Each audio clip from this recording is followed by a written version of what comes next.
আসসালামু আলাইকুম সম্মানিত দর্শক। আজকে আমি আপনাদের সামনে এমন একটা বিষয় নিয়ে কথা বলতে চাই, যা বর্তমান বাংলাদেশের রাজনৈতিক প্রেক্ষাপটে অত্যন্ত গুরুত্বপূর্ণ এবং স্পর্শকাতর। আপনারা জানেন যে আগামী ১২ই ফেব্রুয়ারি বাংলাদেশে একটি নির্বাচন অনুষ্ঠিত হতে যাচ্ছে এবং এই নির্বাচনকে কেন্দ্র করে অন্তর্বর্তীকালীন সরকার দেশ-বিদেশে নানাভাবে তাদের তৎপরতা কিন্তু চালাচ্ছে। বিশেষ করে আন্তর্জাতিক মহলে এই নির্বাচনের গ্রহণযোগ্যতা প্রমাণের জন্য পর্যবেক্ষক ডাকার একটা বড় তোড়জোড় আমরা কিন্তু দেখতে পাচ্ছি। সম্প্রতি প্রধান উপদেষ্টা ডক্টর মোহাম্মদ ইউনূস জানিয়েছেন, ভারত সহ বিশ্বের অনেকগুলো দেশকে তারা এই নির্বাচন পর্যবেক্ষণের জন্য আমন্ত্রণ জানিয়েছেন। কিন্তু প্রশ্ন হচ্ছে, ভারত কি শেষ পর্যন্ত এই নির্বাচনে পর্যবেক্ষক পাঠাবে? আজ ২রা ফেব্রুয়ারি, নির্বাচনের আর মাত্র বাকি রয়েছে ১০ দিন। এখনো পর্যন্ত ভারত তাদের পক্ষ থেকে কোনো নিশ্চিত বার্তা দেয়নি যে তারা পর্যবেক্ষক আদৌ পাঠাবে কি না। আমার কাছে মনে হচ্ছে ভারত হয়তো শেষ পর্যন্ত এই নির্বাচনে কোনো প্রতিনিধিই পাঠাবে না। এর পেছনে বেশ কিছু জোরালো কারণ আছে, যা আমাদের গভীরভাবে বিশ্লেষণ করা দরকার। আপনারা যদি খেয়াল করেন, ভারত শুরু থেকেই একটি অবস্থানের কথা বারবার বলে আসছে, আর তা হলো বাংলাদেশে তারা একটি অন্তর্ভুক্তিমূলক নির্বাচন চায়। পশ্চিমা বিশ্ব বা অন্য কোনো দেশ এ বিষয়ে খুব একটা উচ্চবাচ্য না করলেও ভারত কিন্তু তাদের এই অবস্থানে অনড় ছিল এবং আছে। এখন প্রশ্ন উঠতে পারে, বাংলাদেশের যারা নির্বাচন আয়োজনের সাথে যুক্ত, তারা তো বলছেন ৫০টিরও বেশি দল এই নির্বাচনে অংশ নিচ্ছে, তাহলে এটাকে অন্তর্ভুক্তিমূলক বলা যাবে না কেন? এখানে কিন্তু একটা বড় শুভঙ্করের ফাঁকি আছে। বাংলাদেশে প্রধান রাজনৈতিক দল বলতে আমরা যা বুঝি, তার একটি হচ্ছে আওয়ামী লীগ এবং অন্যটি হচ্ছে বিএনপি। বর্তমানে আওয়ামী লীগের রাজনৈতিক কার্যক্রম নিষিদ্ধ করে তাদের এই নির্বাচন প্রক্রিয়ার বাইরে রাখা হয়েছে। নির্বাচন সংশ্লিষ্টরা বলছেন যে আওয়ামী লীগের প্রার্থী হওয়ার সুযোগ না থাকলেও তাদের কর্মীদের ভোট দেওয়ার সুযোগ তো আছে। কিন্তু এটা কি সত্যি একটি অন্তর্ভুক্তিমূলক নির্বাচনের সংজ্ঞা হতে পারে কোনোভাবে? একটি বড় জনভিত্তি সম্পন্ন দলকে বাইরে রেখে যে নির্বাচন হচ্ছে, তাকে কি আমরা সব দলের অংশগ্রহণ বলতে পারি? আমার মতে এটি কোনোভাবেই একটি অন্তর্ভুক্তিমূলক নির্বাচন হতে পারে না। নির্বাচনে যে ৫০টি দলের কথা বলা হচ্ছে, তাদের অধিকাংশেরই কোনো পরিচিতি সাধারণ মানুষের কাছে নেই।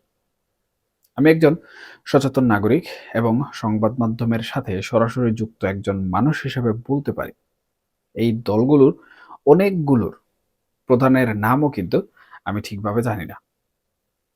তাহলে একজন সাধারণ ভোটার কিভাবে এই দলগুলোকে চিনবে বা তাদের গ্রহণযোগ্যতা কিভাবে তৈরি হবে? আসলে সংখ্যা বাড়িয়ে দেখানোর একটা প্রবণতা আমরা এখানে লক্ষ্য করছি। বলা হচ্ছে যে ৩৩০ জন আন্তর্জাতিক পর্যবেক্ষক এই নির্বাচনে অংশ নেবেন, যা আগের নির্বাচনগুলোর তুলনায় অনেক বেশি। কিন্তু আপনারা কি লক্ষ্য করেছেন, জাতিসংঘ এই নির্বাচন পর্যবেক্ষণে কোনো প্রতিনিধি কিন্তু পাঠাচ্ছে না। যখন জাতিসংঘের মতো একটি বৈশ্বিক সংস্থা এই প্রক্রিয়া থেকে দূরে থাকে, তখন অনেকগুলো ছোটখাটো দেশ বা সংস্থার পর্যবেক্ষককে দিয়ে সেই শূন্যতা কিন্তু পূরণ করা সম্ভব নয়। ভারতও হয়তো ঠিক এই কারণেই এই নির্বাচনে সামিল হতে চাইছে না। কারণ ভারত এমন কোনো প্রক্রিয়ার অংশ হতে চায় না, যা শেষ পর্যন্ত প্রশ্নবিদ্ধ থেকে যেতে পারে। আরেকটি বিষয় আমাদের ভাবিয়ে তুলছে, তা হলো জামাতে ইসলামের অবস্থান। বর্তমানে জামাতকে নিয়ে যেভাবে আলোচনা হচ্ছে বা তাদের যে উচ্চতায় নেয়ার চেষ্টা করা হচ্ছে, তা অনেকের কাছেই কিন্তু রহস্যজনক মনে হতে পারে।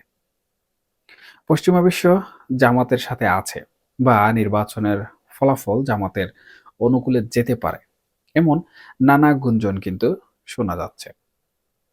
কিন্তু প্রশ্ন হচ্ছে, যদি জামাতের বিজয় আসে, তবে সেটা কি সাধারণ মানুষের ভোটের মাধ্যমে হবে, নাকি কোনো বিশেষ ইঞ্জিনিয়ারিং বা ষড়যন্ত্রের মাধ্যমে আসবে? একটি বড় ষড়যন্ত্রের গন্ধ কিন্তু এখানে পাওয়া যাচ্ছে। নির্বাচনের আগে প্রশাসনের বিভিন্ন স্তরে যে রদবদল বা নিয়ন্ত্রণ দেখা যাচ্ছে, তা কি শেষ পর্যন্ত কোনো বিশেষ গোষ্ঠীর স্বার্থ রক্ষা করবে?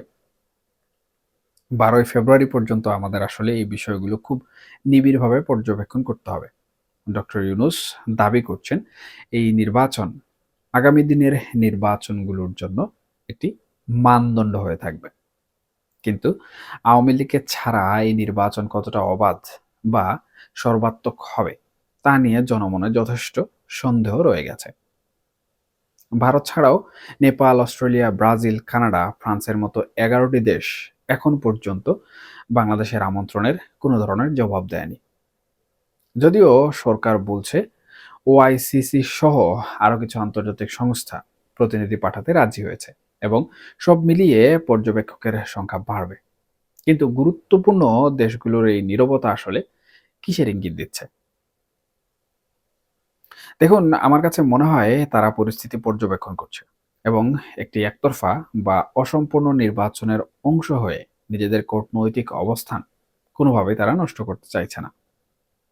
ভারত সবসময় বাংলাদেশের স্থিতিশীলতা চেয়েছে এবং তারা মনে করে সব পক্ষের অংশগ্রহণ ছাড়া স্থিতিশীলতা আসা বেশ কঠিন। সেই জায়গা থেকে ভারতের এই নির্বাচনে পর্যবেক্ষক না পাঠানোর সিদ্ধান্তটি একটি বড় ধরনের রাজনৈতিক বার্তাও কিন্তু হতে পারে। বাংলাদেশে বর্তমানে যে রাজনৈতিক পরিবেশ বিরাজ করছে তাতে সাধারণ মানুষের মধ্যে এক ধরনের অনিশ্চয়তা কাজ করছে। নির্বাচনের নামে আসলে কি হতে যাচ্ছে তা নিয়ে সাধারণ ভোটাররা কিন্তু বেশ সন্দিহান। আমরা দেখছি সরকার আন্তর্জাতিক মহলে নিজেদের গ্রহণযোগ্যতা প্রমাণের জন্য পর্যবেক্ষকের সংখ্যার উপর জোর দিচ্ছে, কিন্তু সংখ্যা দিয়ে আসলে সত্য কোনোভাবে কিন্তু ঢাকা যায় না। যদি দেশের প্রধান একটি পক্ষ নির্বাচনের বাইরে থাকে, তবে সেই নির্বাচনের ফলাফল নিয়ে আন্তর্জাতিক মহলে সবসময়ই প্রশ্ন থেকে যাবে। ভারত হয়তো এই দূরদর্শী চিন্তা থেকেই এখনো পর্যন্ত কোনো সিদ্ধান্ত জানায়নি। আমরা দেখছি পশ্চিমা বিশ্ব এবং বিশ্বের কোনো দেশ হয়তো সায় দিচ্ছে, কিন্তু জাতিসংঘ বা ভারতের মতো নিকটতম প্রতিবেশী যখন দূরে থাকে, তখন সেই নির্বাচনের নৈতিক ভিত্তি দুর্বল হয়ে পড়ে। শেষ পর্যন্ত বাংলাদেশের এই ১২ই ফেব্রুয়ারির নির্বাচন একটি অস্থায়ী সমাধান ছাড়া আর কিছুই হতে পারে না, যদি না এখানে সব দলের অংশগ্রহণ নিশ্চিত হয়। আমরা কেবল সংখ্যা বাড়িয়ে বা কিছু বিদেশি প্রতিনিধি এনে বিশ্বকে কোনোভাবে কিন্তু এটা বোঝাতে পারবো না যে এখানে গণতন্ত্রের উৎসব হচ্ছে। ভারতের মতো দেশ যারা এই অঞ্চলের রাজনীতির পালস বুঝে, তারা যখন নীরব থাকে তখন বুঝতে হবে ভেতরে অনেক বড় ধরনের সমীকরণ কাজ করছে। আজকের এই আলোচনা থেকে আমরা স্পষ্টভাবে বুঝতে পারছি যে বাংলাদেশের রাজনীতিতে এখন এক ধরনের নতুন কূটনীতি শুরু হয়েছে, যেখানে দৃশ্যত অনেক কিছু দেখা গেলেও পর্দার আড়ালে হয়তো অন্য কোনো বড় পরিকল্পনা কাজ করছে। আমাদের আসলে আরো কিছুদিন ধৈর্য ধরে দেখতে হবে যে এই নাটকীয়তা কোন দিকে মোড় নেয় এবং যে ১০-১২ দিন আছে বা যে ১০ দিন আছে নির্বাচনের, সেই নির্বাচনের পূর্বে কোনো ধরনের বড় পরিবর্তন আসে কিনা এই নির্বাচনকে ঘিরে কিংবা অন্তর্বর্তীকালীন সরকারকে ঘিরে। বাতাসে নানা ধরনের গুঞ্জন ঘুরে বেড়াচ্ছে। আসলে নির্বাচনের আগ পর্যন্ত যে সকল গুঞ্জন শোনা যাচ্ছে বা নির্বাচনকে ঘিরে অন্তর্বর্তীকালীন সরকারকে ঘিরে শেষ মুহূর্তে যে গুঞ্জনগুলো শোনা যাচ্ছে, সেগুলো আসলে কতটুকু বাস্তব রূপে রূপ নেয়, এটি মূলত দেখার বিষয়।